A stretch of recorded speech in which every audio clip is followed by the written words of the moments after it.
উপস্থিত প্রিয় সাংবাদিক ভাইরা, প্রিয় হকার ভাইরা,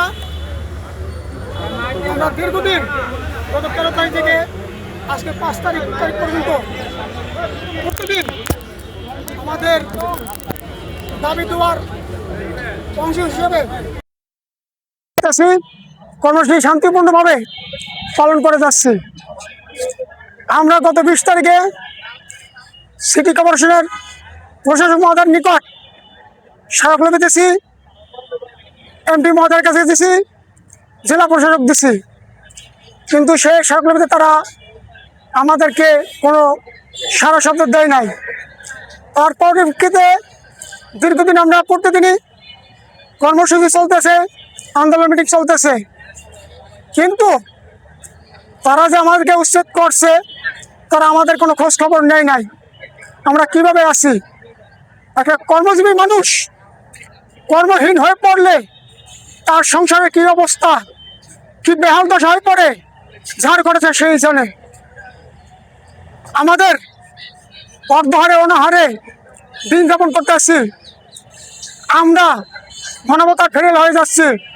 আমাদের ঘরে কারো খাবার নাই, আমাদের ছেলেমেয়েদের লেখাপড়া বন্ধ হয়ে যাচ্ছে, স্কুলে পড়াতে পারতেছি না, বাড়িওয়ালার ভাড়া টাকা দিতে পারছি না।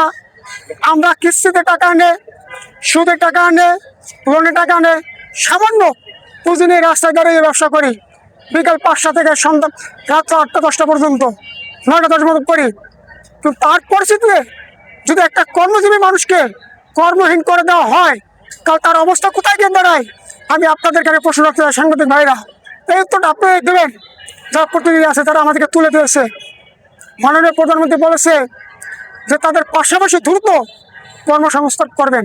হ্যাঁ, ওয়েলকাম, ধন্যবাদ জানাই মাননীয় প্রধানমন্ত্রীর তার সিদ্ধান্তকে। কিন্তু আপনি যে কর্মসংস্থান করবেন তার তো একটা সময়ের দাবি, সময় লাগবে। কিন্তু এই সময় পর্যন্ত আমরা কী করবো? কিন্তু আজ পর্যন্ত আমরা তাদেরকে হাতে পায়ে ধরেছি, সেগুলো দাবি জানাচ্ছি, ভাই আমাদেরকে বিকাল 5টা থেকে করতে দেন।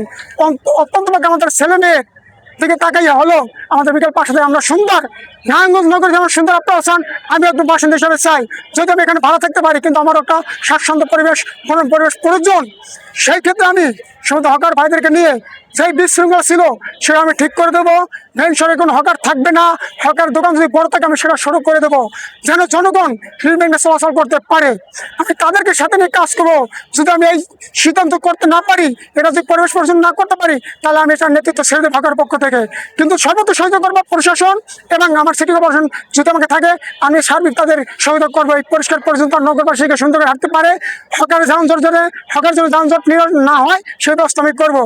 আমি আবারও করবো, আবারও বলবো। আপনারা দেখেছেন গতকালকে একটা হকাররা উচ্ছেদ কর্মীকে মারধর করছে, সেই ব্যাপারে আপনার বক্তব্য?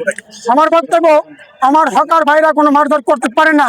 আপনি দেখেছেন, আপনারা সাংবাদিক মানে মাঠে থাকেন, ঘাটে থাকেন, আমার হকার ভাইরা কোনো মারধর করার মতো না। আজকে দেখছেন শান্তিপ্রিয় মিছিল করতে আছে, এরা কিছু উস্কানিমূলক লোক আছে যারা জনতাকে নস্বাত করতে চায়। আমাদের এই আন্দোলন কর্মসূচি শান্তিপূর্ণ আন্দোলনকে বানচাল করার জন্য আমাদের ঘাড়ে বন্দুক রেখে তারা বন্দুক রেখে তারা স্বীকার করতে চায়, তারা ঘোলাটে পানিতে মাছ স্বীকার করতে চায়, তারা আমাদের হকারে কেউ নাই। আপনাদের মাধ্যমে আমি যেভাবে বিচারের দাবি জানাচ্ছি, ফুটি থেকে চিহ্নিত করে তাদের শাস্তির আওতায় আনার জন্য। আপনি জানেন সাংবাদিক ভাইরা, আমার একটা বৈধভাবে সরকারি একটা রেজিস্ট্রেশন করা কমিটি আছে। এই কমিটির বাইরে কোনো সংগঠন নাই, কমিটি নাই। দীর্ঘদিন কিছু লোক দলের নাম ব্যবহার করে, হকারের নাম ব্যবহার করে, তারা নির্যাতন করেছে, ফুটপাতে টাকা লুটে নিছে, তারা লক্ষ বাণিজ্য করেছে। তারা এখন ওই মাঠে কেটে হকারের সময় দুর্দিনে হকারের পাশে নাই, তারা হকারকে বিপদে রেখে। সেই ক্ষেত্রে আমরা হকারের পক্ষে সবাই, হকার ভাই সবাই নেতা, আমি রনি একা নেতারা সবাই নেতা, সবার নেতৃত্বে আমরা কাজ করতেছি। সবাইকে সংঘবদ্ধভাবে সুন্দরভাবে শান্তিপূর্ণভাবে আমাদের ন্যায্য আদায় না হওয়া পর্যন্ত আমরা ইনশাআল্লাহ কর্ম চালিয়ে যাবো। সবাইকে আসসালামু আলাইকুম ওয়া রাহমাতুল্লাহ। আজকে আমরা দিচ্ছি স্মারকলিপি দিচ্ছি জেলা প্রশাসক মহোদয়ের কাছে, স্মারকলিপি দিচ্ছি। তিনি নাই, না থাকার কারণে ওনার অফিস স্টাফ যারা ছিলেন, কর্মচারী যারা ছিলেন, তাদেরকে আমি দিয়ে আসছি। আশা করি আগামীকালকের মধ্যে আমার তার বসার জন্য ব্যবস্থা করবে। ধন্যবাদ সবাইকে।